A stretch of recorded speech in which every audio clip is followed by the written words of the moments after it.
Iya, kita bagi di Kinanti kisah ibu dan buah hati, juga buat para pemirsa nih yang ingin tahu bakat dan minat anaknya seperti apa dan bagaimana cara mengetahui minat bakat anak kita sedari dini. Anda bisa langsung telepon ke line interaktif kami di 021 515 5111 atau Anda bisa melihat Twitter kami di @kinantijaktv. Jadi Anda bisa ngobrol langsung ya kan dengan Mbak Oriza atau juga dengan Rita dengan keluarganya. Bisa jumlah email kami di kinanti.jaktv@gmail.com dan Instagram juga boleh loh untuk share foto keluarga dengan buah hati di Instagram kami di Kinanti Jak TV.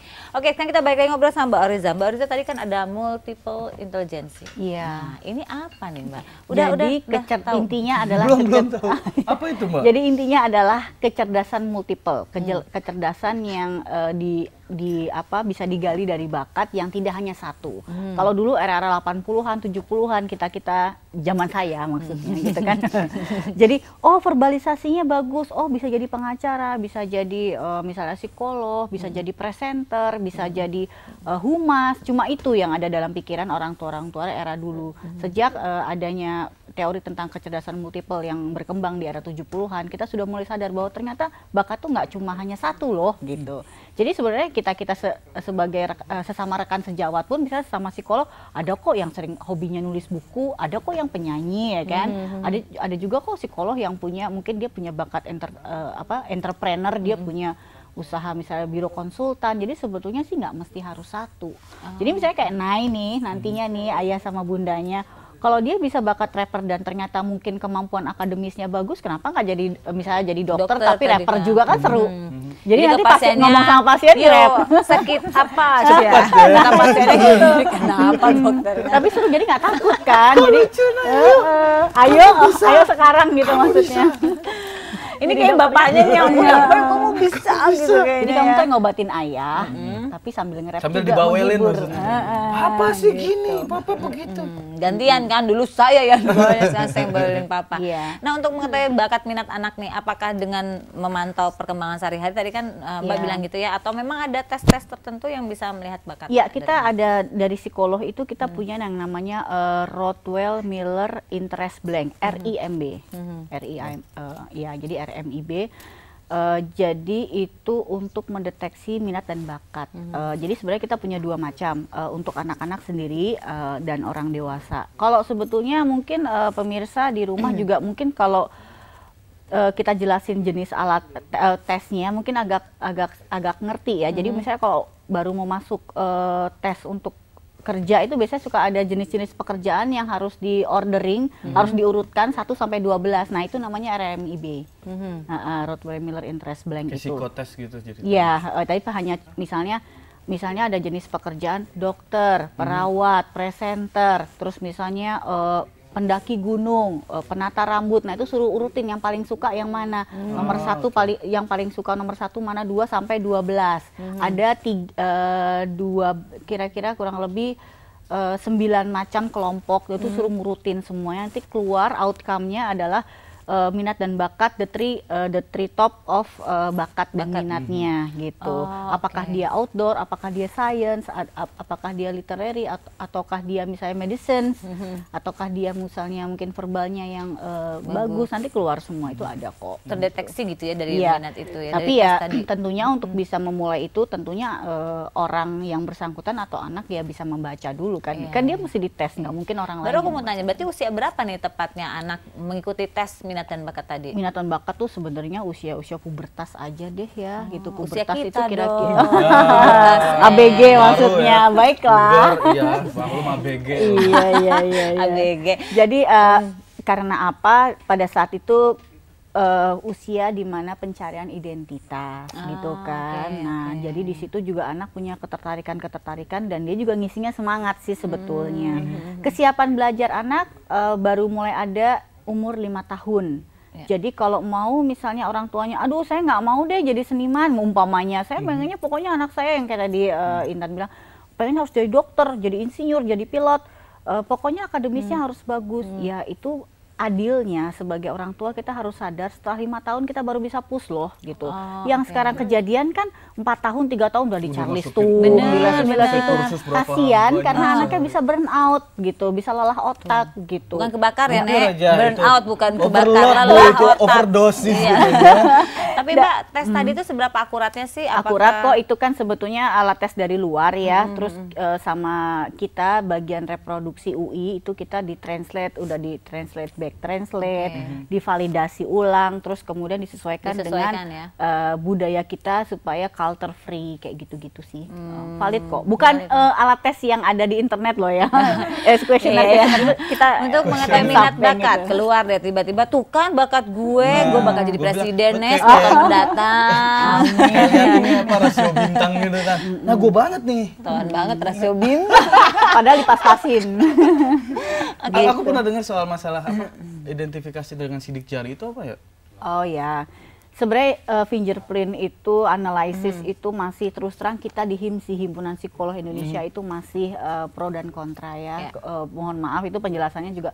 Kalau saya sendiri cukup itu sebagai suatu referensi saja, tidak Pelengkap bisa aja dijadikan ya. patokan karena terus terang setahu saya mungkin boleh dicek lagi yang menciptakan itu, yang meng-create juga bukan psikolog, bukan. Jadi sebagai ini aja deh Oke, gitu. oke. Kami Pelengkap sendiri aja.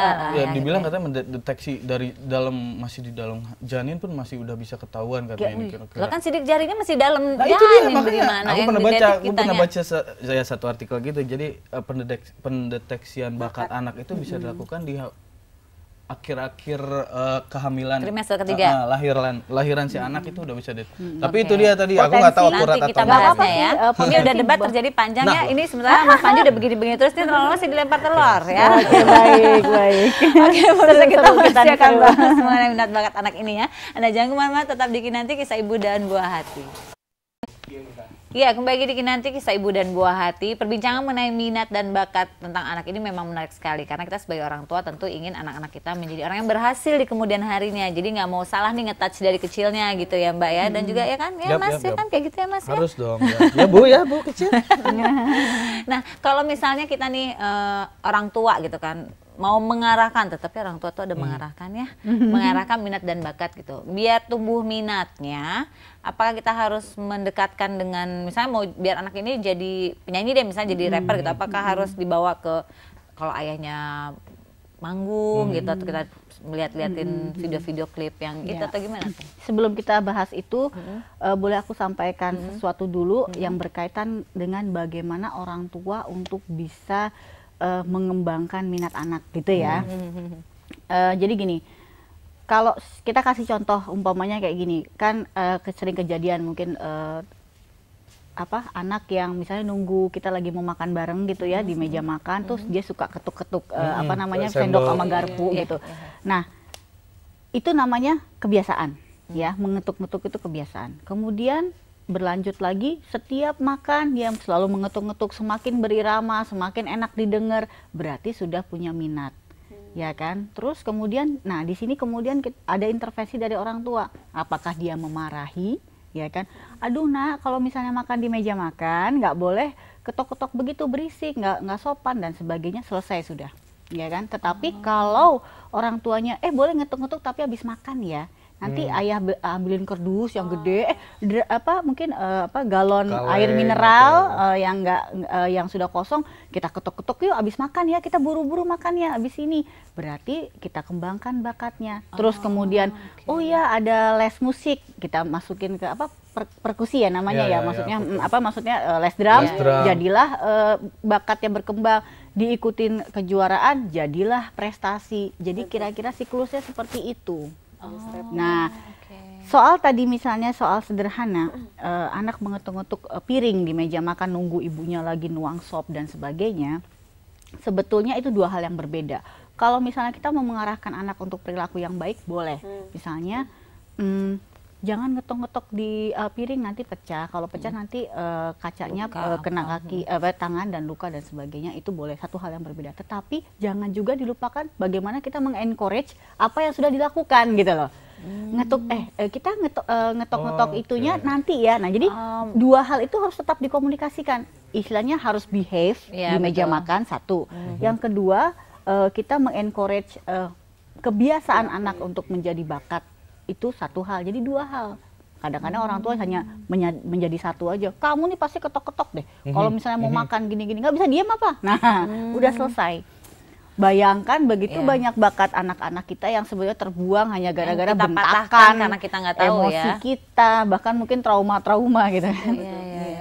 Pelarian-pelarian kayak gitu bagus nggak sih sebenarnya dengan ya orang tua misalkan. Ini berarti tadi kayak Mbak Orisa meminta orang tua untuk lebih sensitif ya, ngamatin anak-anak. Lebih gitu. aware. Terus dua hal tadi. Cuman faktanya misal Anda kata nih, saya lebih fokus untuk jangan lakukan itu, jangan impactnya nih ke anak. Itu depresi untuk anak saya terutama ya. Itu akan ada. Paling nggak jelas satu, dia terbentuk pola perilaku, dia tidak kreatif. Dah, itu aja yang pasti. Makanya untuk bisa mengembangkan bakat anak itu ada beberapa hal yang harus dilakukan. Pertama, biarkan anak untuk melakukan hal yang dia suka. Sepanjang ada dua hal, tidak membahayakan diri sendiri dan tidak mengganggu orang lain. Dia nyolok-nyolokin stop kontak masih 3 tahun, itu bahaya ya, nggak boleh. Terus dia tiba-tiba geratak-geratak di dapur ada pisau, ya nggak boleh. Nah, kalau mau tidur nangis, terus ngamuk-ngamuk, nggak mau tidur, gimana? Ini konsultasi pribadi nih ya. Ini kalau saya tidur nih ya, jadi dia harus selalu ngarepin sesuatu yang indah dulu sebelum tidur. Tapi impactnya dia suka kayak berasanya daya ingatnya pinter. Bukan. Semua anak 3 tahun seperti itu gitu. Dan akan menjadi lebih pintar kalau kita stimulasi. Itu jawabannya. Ini hati-hati loh, 3 tahun, 4 tahun ini lagi kuat-kuatnya mengamati sekeliling dan menyerap apapun yang dia lihat loh. Cara stimulasi yang baik menurut Mbak Orisa? Kita bahas stimulasi, oke baiklah. Stimulasi minat dan bakat mungkin maksudnya. Stimulasi minat dan bakat, ya tadi. Jadi pertama yang harus dilakukan oleh orang tua adalah jangan batasi apapun yang dilakukan itu sepanjang tidak mengganggu dan membahayakan. Kemudian yang kedua, berikanlah kritikan yang membangun. Misalnya kembali ke soal tadi contoh dia ngetuk-ngetukin sendok sama garpu gitu ya.